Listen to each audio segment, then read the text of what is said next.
ढेर समझावे के नहीं खे। हमारी लाइनिए से बिरहा का शुरुआत हो जाए। आप लोग दिमाग पर समझ चलत बतौली की तार्किक चीज बा और पढ़ा लिखा समाज है, अपना समाज है, तो मैं इस बिरहे को गा रहा हूँ। सर समाज के भैया लोग बैठल बा, तनी सब विचार करी हमारी बिरहा के सुनने की बात। आओ तो मुन्ना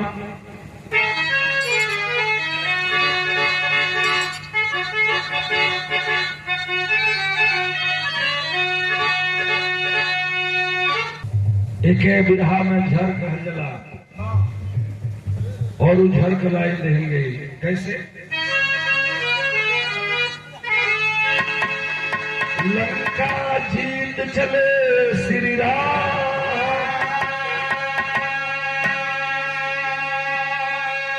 अब पहुंचे अवधपुरी के धाम,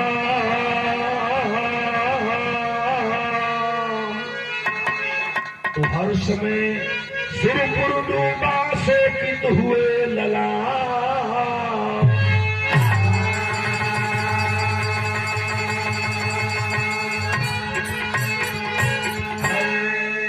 हमहन के बतावल बा कि लंका का लड़ाई भय रहल जोने में राम रावण के मरले रहल।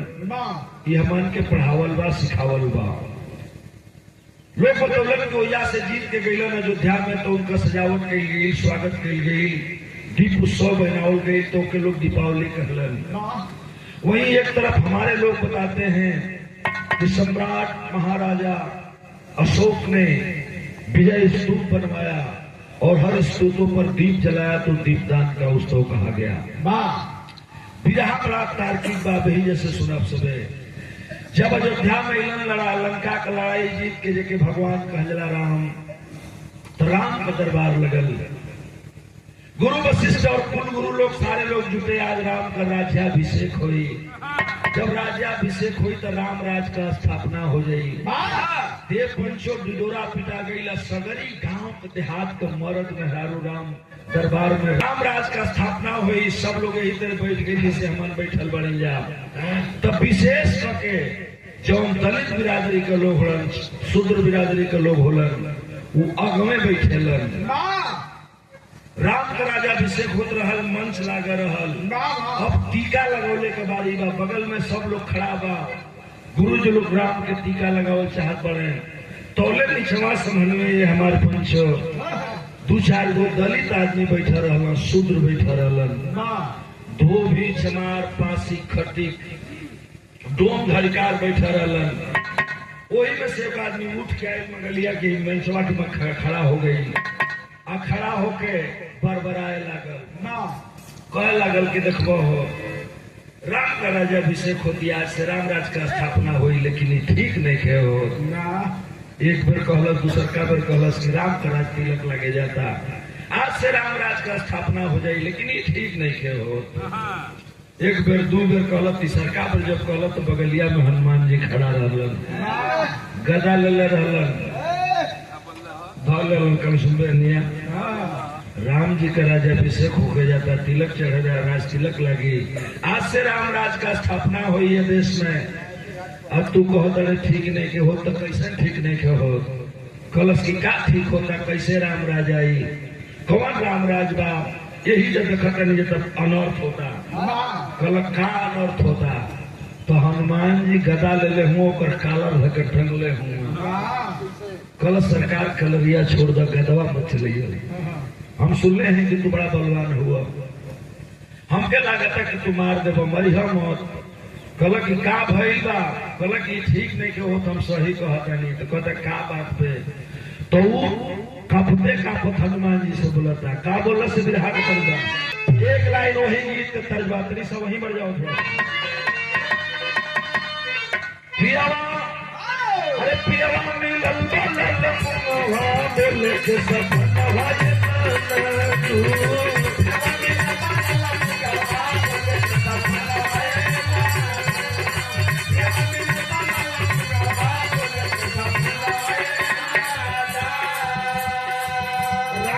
के अगल बगल जितने लोग हैं सारे लोग सुन रहे हैं।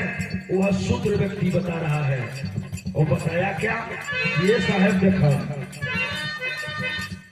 अवध कभी सीतावा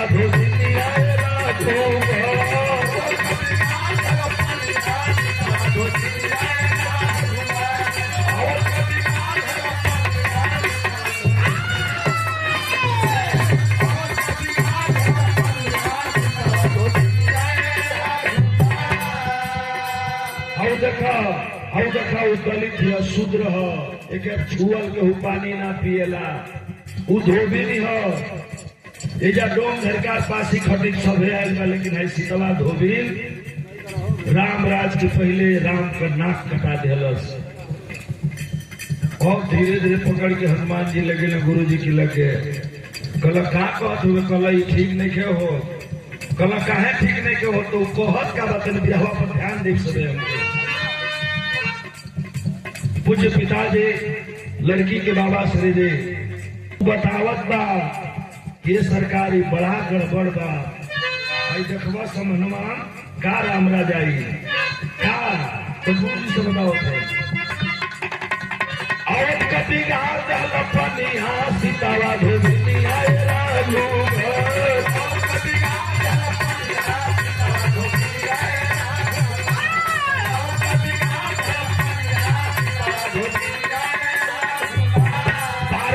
पहले लेकर मर गई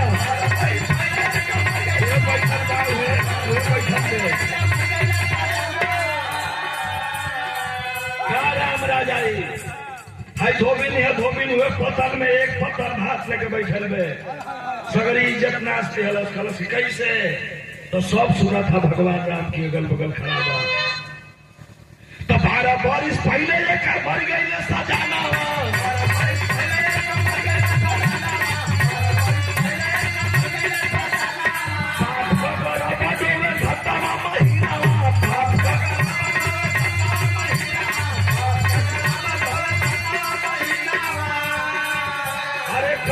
से कैले में बदनी हाँ सीतावा धोबी आए राजू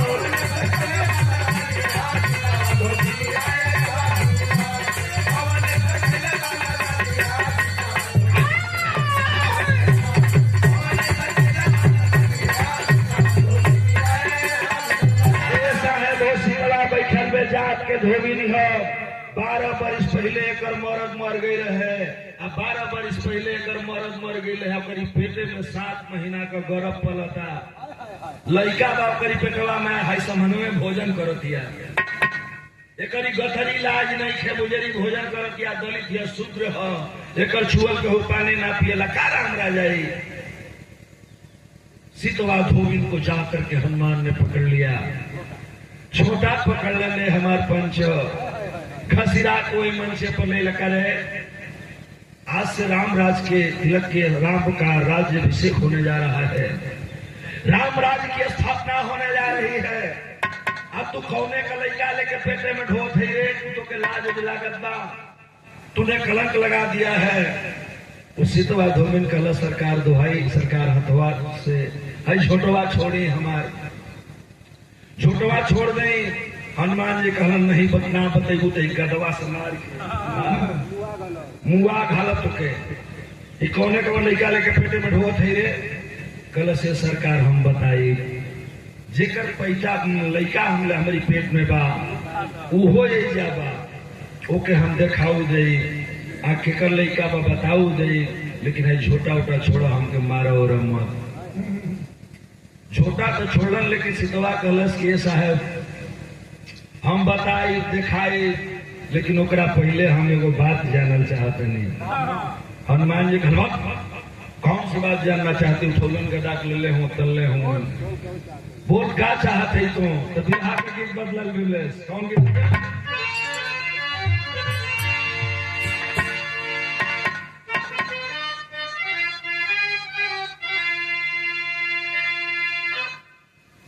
वह गीत रहा जो आपको सुनी छपरा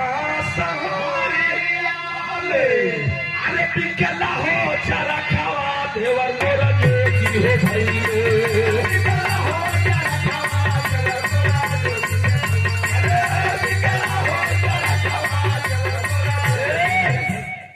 भैया हो तनी बात पर गौर करब कल ये सरकार हम माफी मांगता नहीं धोबिनिया कहते हनुमान से कि चढ़ली जवानिया में हो गई नदनिया हे कपिराई सुनबा हो गई नदनिया हे कपिराई हो गई नदनिया हे कपिराई। डॉक्टर साहब तक ध्यान से बिरहा को सुनिएगा। उद्धोबिन कहत बे के हनुमान हमार बात सुनला मरद हमार मर गई हमार जवानी वही उतरल ना रहे। तो एगो बात हमार सुनो हमसे गलती हो गई चढ़ली जवानिया में हो गई नदनिया रे कपिराई सुनबा हो गई नदनिया रे कपिराई हो गई नदनिया रे कपिराई। छड़केला गदा लेके हाथ रे कपिराई सुनबा छड़केला गदा लेके हाथ रे कपिराई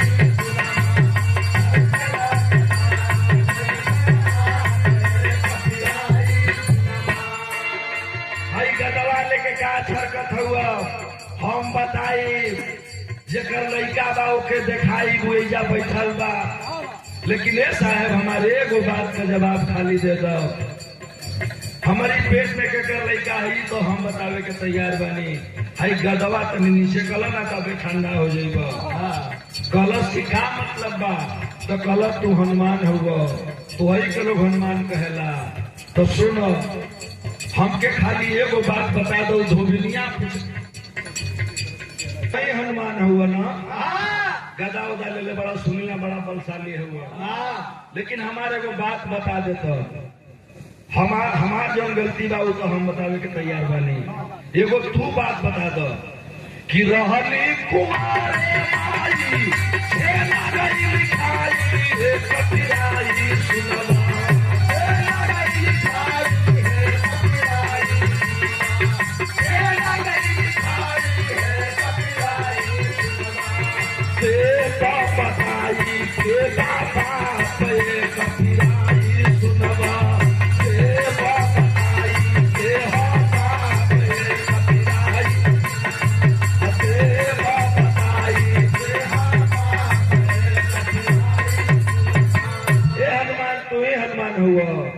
सुनले हैं तोहरी माई के नाम अंजनी रहे। लेकिन हनुमान हमको हम जाना तानी कुल बात अब कहा चाहता तो हम बतावल चाहता नहीं कि तू अंजनी का लड़का हुआ। लेकिन तुहार बाप के हो खाली इतने हमके बता दो तो हमें लड़का का बाप का नाम बता दे दिखा दे। हनुमान जो गदा उदा ले सिकुड़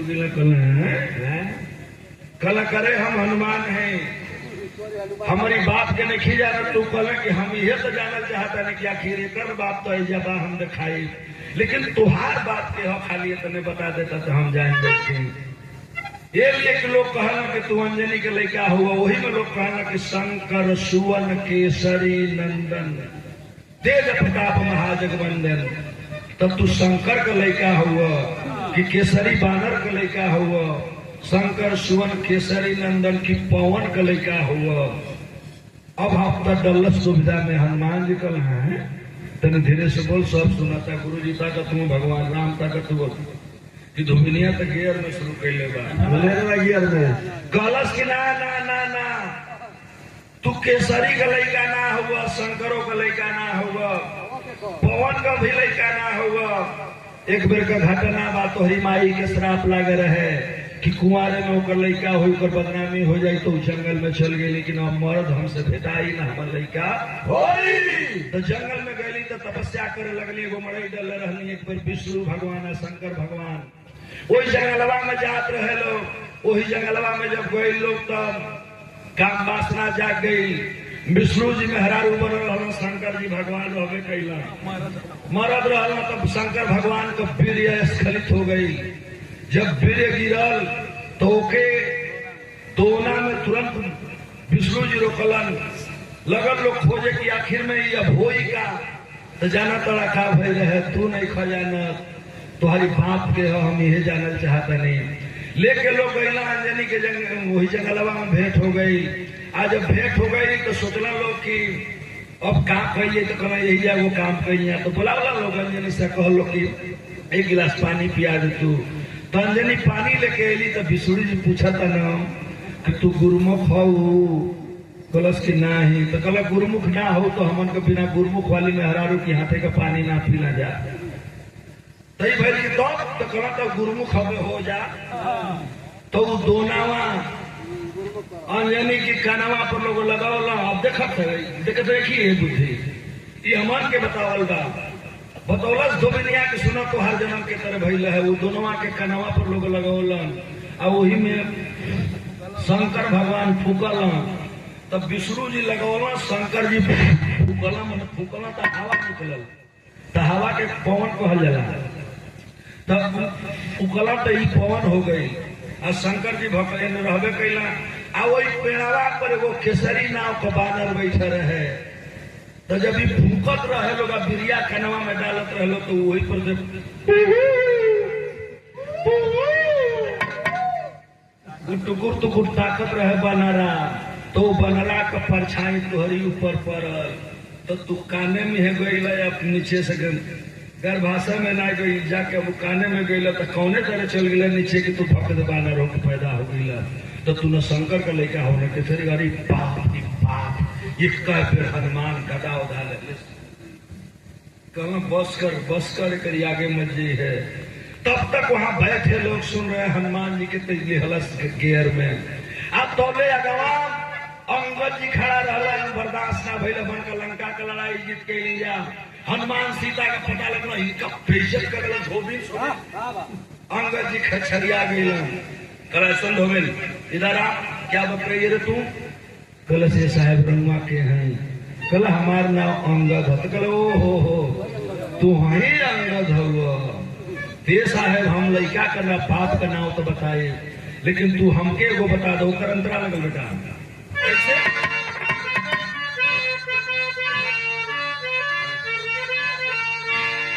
देखी जाती हमके बघार माई तोहर मदोदर की सारा माई तोहर मदोदर की सारा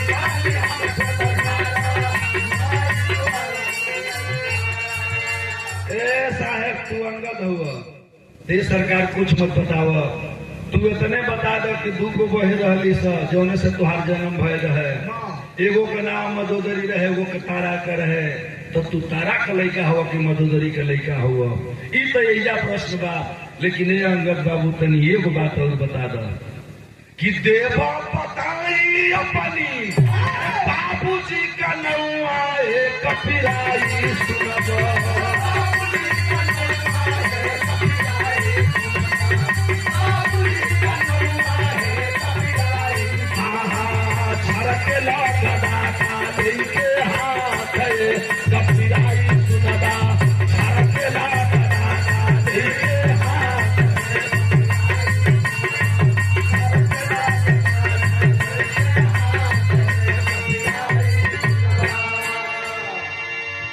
कहलन के तू बता दिला नहीं खजाना कहला कि धोबिनिया अब तक गेर में लला संगत के अंगद के कहला कि तुम न तारा का लड़का हो न मधुदरी का लड़का हो तुहार बात के हो हम के बता देता तो तने हम जान जाते अंगद कहलन के रे दुनिया के लोग जानते हैं कि मेरा बाप कौन है मैं किस काल बेटा हूँ सब कहला कि बाली का लड़का हूँ जब अंगद कहला बाली का तो कहला कि ना ना ना ना रुको तू बाली का लड़का ना हुआ फूल मत हम बतावा तनी तू केकर लड़का हुआ कहला कि केकर लड़का है बताओ तब सब सुने लागल तब वो कहते कि सुनो एगो मेढुकी रहे श्रापित मेढुकी रहे परी रहा लोग इंद्र जी के श्राप लग गई तो मेघुची बन गई तो मेघुची जब बनल तो घूमत गई कहीं जगह ना मिलल सप्त ऋषि का आश्रम रहल एगो मड़ई रहल वही जगह लागल मड़ैया के बगल में एगो पोखरा रहल वही में डूब के नहा बहरा आवे फिर निकले जा मुनि जी लोग देखला के खाए पिया के कुछ दे दिलन ऊ मेढुकिया वही कुटिये पर रहे लागल एक दिन के बाद सप्त ऋषि लोग गईला नहाए आ कहतरी में दूध धो के आहरा जगा के वही पर दूधवा रख के लोग नहाए चल गए जब नहाए चल गए तो वो मगुचिया देखत रहल कि कहीं से सर पाइल फुफकार के दूधवा के जुठार देहलस। आज जब जुठार देहलस तो लगन मगुचिया सोचे कि अब सब ऋषि लोग यहाँ तो जहर छोड़ दिले बा, पिए लोग तो मर जाए लोग। बड़े दिमाग में कहीं दौड़े लगल कि अब होई का होई। थोड़ी देर में मगुचिया सोचल से पंचो आ देखलस कि सब ऋषि नहा के आवता लोग तो उनकी समहने के मने लोग देख ले लो। वही समहने में वो दूधवा में कूद गई।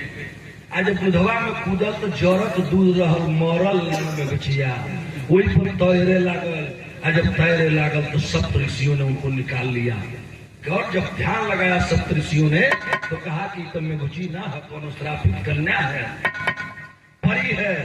अब वो के लड़की लोग बना देहलन।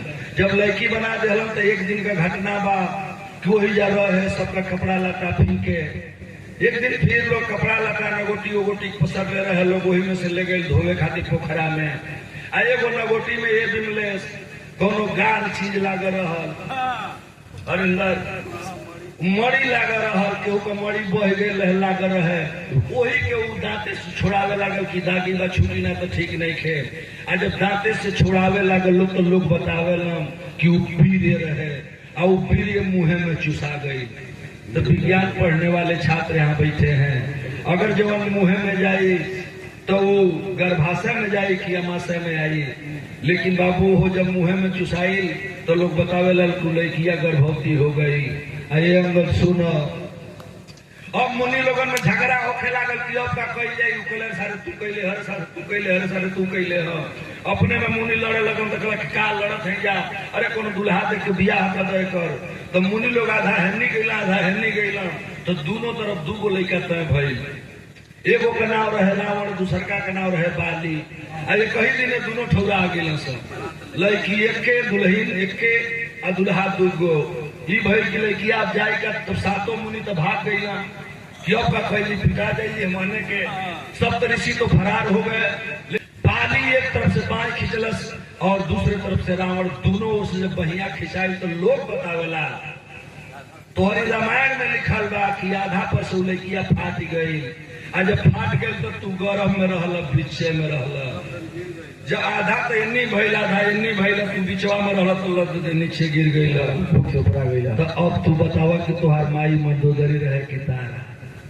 अब तो अंगद जी एकदम कछुआ गई। कल सलाई तो पहले पाए कल हाथ जोड़ते है, कल इतने नहीं सुनो। एगो बहिया जन पकड़ले रहलन रावण ओकर मंदोदरी ना पड़ल, आ एगो बहिया जन बाली पकड़ले रहलन उतारा पकड़ ना पड़ल। तो तू बाली का लड़का ना हुआ। वो सातों ऋषियन में हमके ये बता दे कि मैं तुहार बाप के रहे, तू अपने बाप का नाम बता दा। बाजार में पड़ गई एक पंचो। अब ओजा से कलश की तारा की चुकी औरत थी, वो के दया आई तो के उठा के ले गए। तो तू दूर कर लड़का कहा लो अतनी बात जब अंगद को डांट दियो धुनिया रे बाप रा बगलिया में भगवान राम की बगलिया में सीता बैठा रही। आज जब सीता बैठा रही तो उनसे बर्दाश्त ना भई। कल हरे धुनिया तू अंगद के नकली हनुमान के नकली, तू हमार बात सुन हमरे और मत्ता कब तक हाथ जोड़ धोबनिया। कल सरकार रहुआ के हैं, कल नहीं खींचिनत हम सीता हैं। कल ओ हो तू सीता हो, दे सीता जी तू सीता जी हो। हम धोबिनी है तो सीतवा है।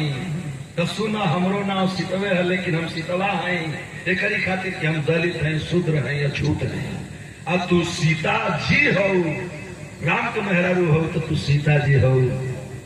का जाना चाहता रू कोने के पाप लेके ढोत है गरम मेरे कहलस कि हम ही बताई। लेकिन तनी सर तू अब वो हमके बात बता दो। ये सीता सीता से सवाल कर ले तू मेरी। अब देखो तनी सा 10 मिनट बिहार में का केले सवाल कि पियर धोती मखमल की चोली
तू सीता जी हो ना तो बता दो तुहार बाप के रहे, तब हम बताए। अब तो और सीता जी अब गरम हो गई, निकले करने दुनिया जानत बा कि हम राजा जनक लड़के हैं।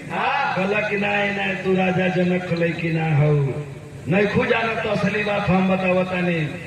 रावण कर असुलत रहे, कर माने खून न सुलत रहे, असुल के वो घड़ा में धरत रहे, जोने में अहिर ढोम दरकार फांसी खट्टी मला निषाद खट्टी अहिर ठाकुर बाबा सबको खून के घड़ा में रख ले रहे, सब जाति का खून रहे के वो जमीनी में गाड़ दे ले रहे। एक बार अयोध्या में सोखा पड़ गई तो रोका में कि राजा रानी हर चलई हम तो बरखा हुई तो नंगा होके हर राजा रानी चलावत रहो तो हरवा की फरवा में वो घड़वा लाग गई आ घड़वा फाट गई तो तुम्हें चीने रोई घड़वा में से निकल गई। तो तू राजा जनक कले की ना हो, तू वो कर में कले की है जो में खुनवा बिटुराइल है, तो तू बता दो मैं सगरी बिरादरी का खून रहे तो तुहार बाप के हो दलित धोबी हो क्षमार हो डोम हो की अधिकार हो, तू के कर ले के हो सीता जी जैसे सुकुलनी सीता पीछे हो गई निकल गजब गजब कर गए भगवान। अब देखा बाबूजी सीता जी जब पीछे हटत ही सवाल जवाब होत रहल, अब तौले सीता जी का अपमान ना सहाय लेकर आदमी से तो दूसर का आदमी आगे बढ़े लगल और उठ करके मंच पर चल दिया। कहा है धोबिन बड़ी बोल रही जरा इधर आओ, तो जब चलल तो बिरहा में टेक लगे।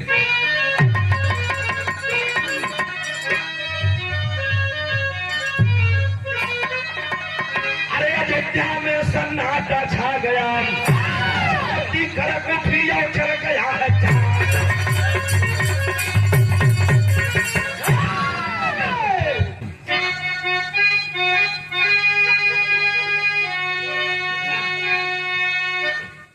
गीत है रहल कि तोरा नहीं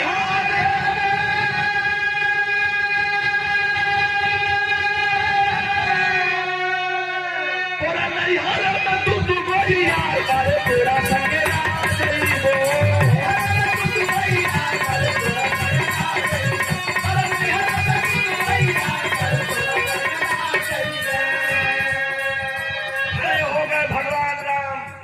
जेके राम कहल जाला भगवान खड़ा हो गए भैया तेने ध्यान दिया हमारी बात पर, उठा लिए धनुष बाण राम कला हम लंका जीत के आए हैं, रावण जैसे पापी बलशाली को मार के आए हैं।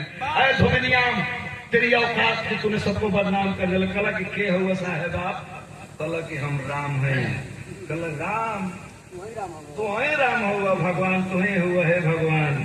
तो हमारे को बात सुन ला, धीरे धरा तनी ठंडा हो जा। कहो कि क्या बात है? तब तो भी आराम से कह ले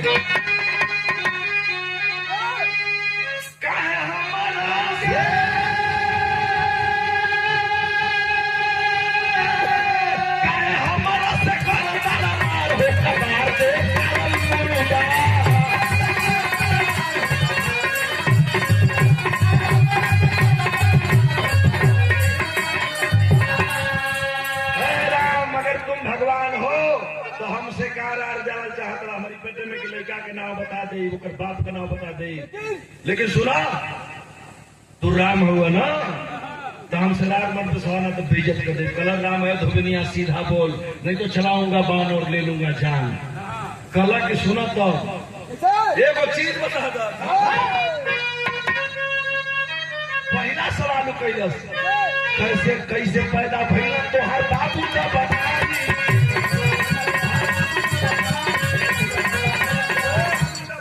तो हके नहीं पूछा, तो हके नहीं पूछा, पहले तू ही बताओ कि कैसे तोहर कैसे पैदा भइल तोहर बाप का बताई।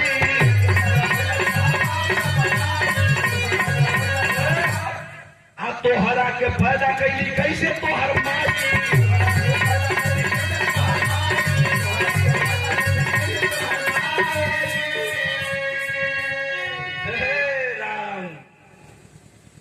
सुन ले हैं लोग कहला कि तू खीरी का लड़का हुआ बखीरी का लड़का हुआ, लेकिन ए राम तू खीर बखीर का लड़का ना हुआ। गुरु जी जग करो पुत्रेष्टि का तो लोग बतावेला कि वो में से हब निकलल तो खिरिया खैले से तोहर माई गर्भवती भय रहल। नहीं, यहाँ के बात छोड़ दो, हम तोहरी बाप के जानता नहीं। तोहर बाप का जन्म कैसे भय रहा तो के मालूम बा? नहीं खजाना तो हम बताओ तनी धरती खनाइल 10 हाथ जब धरती खनाइल तो एगो रथ मिलल, दूसरका पर 2 गो, तीसरका पर तीसरा रथ, यानी जो हाथ खनाइल तो गो रथ मिलना सब। 10 हाथ जब धरती खनाइल तो 10वां रथ मिलल, तो 10वां रथवा पर एगो बुक्की मकीन लड़का बैठा रहे, बिलारी मकीन। वो 10 रथ की नाते मिलला पर लड़का के नाम दशरथ पड़ल, तो वही दशरथ का लड़का हुआ। तो सुना तो के उनका बेटा लोग कहना कि तू दशरथ का बेटा ना हुआ, तोहर माई तो के ओ तरह ना जन्मौले है, ये लिए कि पुत्री रहला राजा दशरथ। तो सुना श्रृंगवेर के जो आज भी इलाहाबाद के बगल में है, श्रृंगवेरपुर में श्रृंगी ऋषि का आश्रम रहल, जात का मलाह रहलन। कलम की वही श्रृंगी ऋषि के आश्रम पर श्रृंगवेरपुर में तीनों रानी गई, 35 दिन रहली। ओया जग हवन भइल तो भइबे कैले की बात, एजा जग हवन भइल तो में खीर निकलल तो तू खैल तो खीर गई मुँह में, आ लड़का भइल नीचे से, लेकिन तू खीरी का लड़का ना हुआ, तू वो चीज का लड़का हुआ जो ने चीज के रुहा श्रृंगी ऋषि के यहाँ जाके जो रनिया को मसलवा कटले रही, ये लिए तनि सा ठंडा हो जा। भगवान राम कहलन की तो गैर में हम के लेहला से पंचो। जब राम कांपने लगे, उनका बाप उनकी माई का जब था लगा दिलस, तो वही जब बगलिया में गुरु जी हूँ, अब तो इनका देह तमतमा गई। वशिष्ठ ने कहा कि खींच लेवा जुबान, जात की धोबी को बहुत बोल रही है, चल इधर आ। जब गुरु वशिष्ठ खड़ा भई हम पिरहा का जरा मोड़ देखेंगे, तो गुरु वशिष्ठ कहलस कि कहो तू के हुआ? आपके हैं सरकार कला कि हम ऐजा का गुरु है, रघुवंशी खानदान के गुरु है। तो वो कलश सरकार तनी ठंडा हो जा, ठंडा हो जा। कलश की कहे ठंडा हो जाए, तो अब गुरु जी से सवाल दुनिया कैले बे का कैले बे पापड़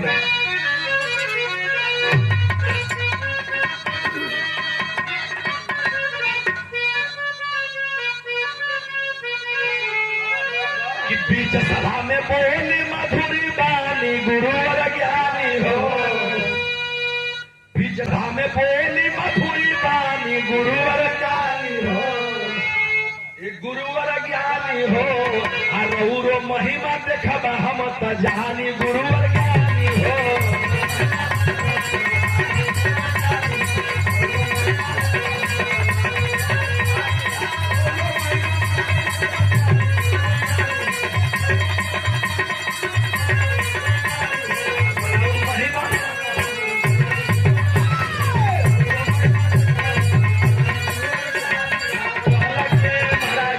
वशिष्ठ हुआ तो तू हमके बता दे कि तुहार बाप के रहे।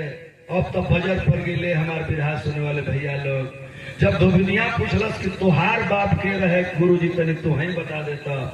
गुरुओ जी सिकुड़ गए, कहल धोबिनिया कहला कि तुहके नहीं के मालूम कि तुहार बाप के रहे, तो हम बतावत नहीं लड़कवा के पापा हम बैठाई दिखाई। वो कहला से कहला कि तब बताओ, साच साच बदलई है बसगरी, मिली गई हाँ कुल माफी हो, ना ही तो के सजाए होई, ना ही हुई है फांसी हो। जाना तानी तो हम करतानी, गुरुवर ज्ञानी हो। अके बाबा पवा दे तो तनी बखानी, गुरुवर ज्ञानी है। ये चचा ना रही गई तो गुरु जी का पथो कहला कि दुनिया हमके तो कुछ मालूम नहीं खेते, आल्हा लगे ना ऐसे कि जैसे काया का सावा में, अरे जैसे काया का सावा में गरजैले बिजुलिया ये पंचो, जैसे काया का सावा में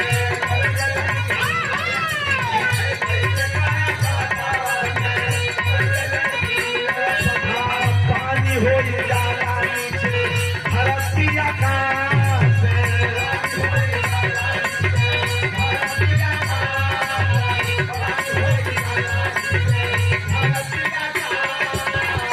से, सभा में आ गरजले धोबिया ये पंचो।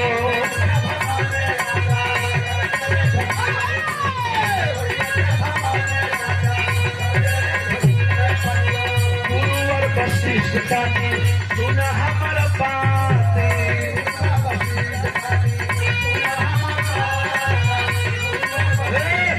हे गुरु जी तुहार माई बाप के रहे हमारा आखिरी सवाल में।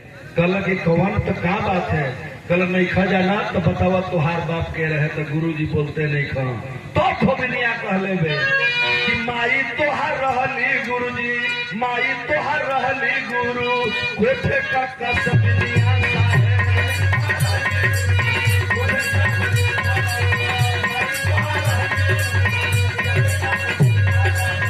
बाबूजी का नमवा पानी देता हो बता।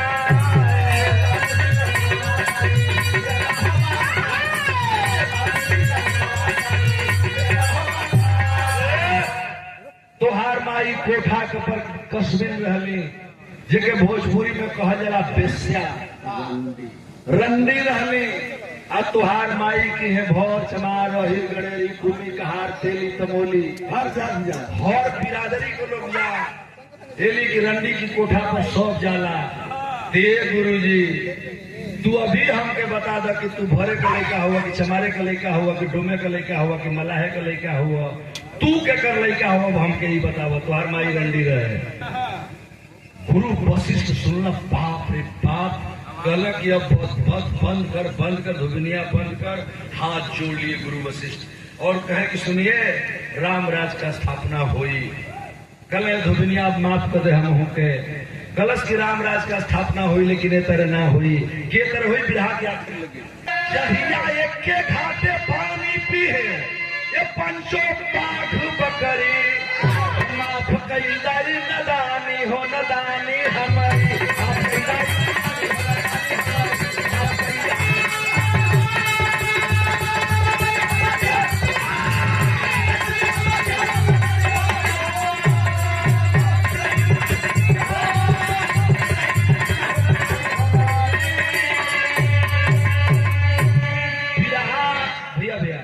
बिरहा की सबसे ऊंची बात, एक मिनट तक ध्यान दीजिएगा, सबसे ऊंची बात धुबनिया कलश की एक के घाटे पानी पीहे बाघ बकरी। जहिया सारे लोग आपस में सामंजस्य बना लेंगे, जिस दिन आपस में भाईचारा बन जाएगी, जहिया सबको लोग सब स्थान सम्मान देने लगेंगे, वही तरह राम राजा जली और वही तरह सबके हक अधिकार मिलने लगी। कानून बाबा साहब बी आर अम्बेडकर ने सबको बराबर बनाया है, एक संविधान बनाया, सब माने बराबर, विधान माने कानून, यानी सबके लिए समान कानून है। कलश धुबनिया के रामराज तब आई जब सब वही गड़ेरी कुर्मी कहार बाबू बोनिया नुनिया घाट पस्सी इकट्ठे सारे लोग आपस में भाईचारा बना करके अपना अपना राज्य स्थापित कर लेंगे और अपना हक हकूक पाने लगेंगे। तब आई, अब रामराज तबे आई, ऐसे ना आई। अब हमारे को बात सुन लो लोगन, अगले जौन भइल तो बंद कर लोगन, वही जा धुबनिया दोनों जना के समझा के आखिरी बात अपन कहले बेटा कि अपना ही गलती होई सुनिला सरकार हो माफ कईला साहबी गलतियां हमार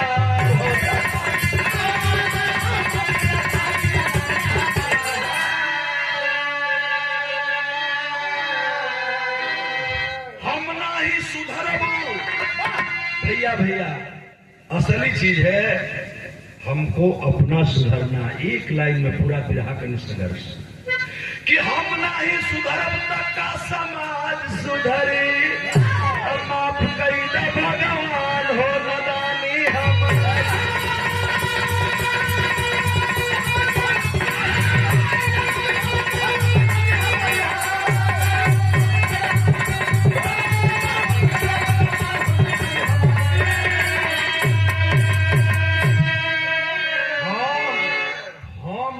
सुधरब तक का समाज सुधरी। पहले अपने में परिवर्तन लाओ तो परिवर्तन तो स्वयं आएगा। हम आप अपने को अगर सुधार लेंगे तो सुधार स्वयं आ जाएगा। इसलिए और कुछ नहीं है, परिवर्तन संसार का नियम है, परिवर्तन हो जाएगा। इसलिए हमको पहले अपने सुधरना चाहिए। अब बात हमके ढेर याद करता लेकिन बिरहा खत्म हो गया। कुछ कहब नाम सभी भाइयों को अभिनंदन, बरबधू को आशीर्वाद देते हुए और बिरहा की आखिरी लाइन लिख दी गई है। गुरुदिल मोहम्मद राम शेख सिंह दयाल कभी गया लाल जगलू यादो जगधारी से अरे अयोध्या में सन्नाटा छा गया, कलम बेचू कभी की मौत, अयोध्या में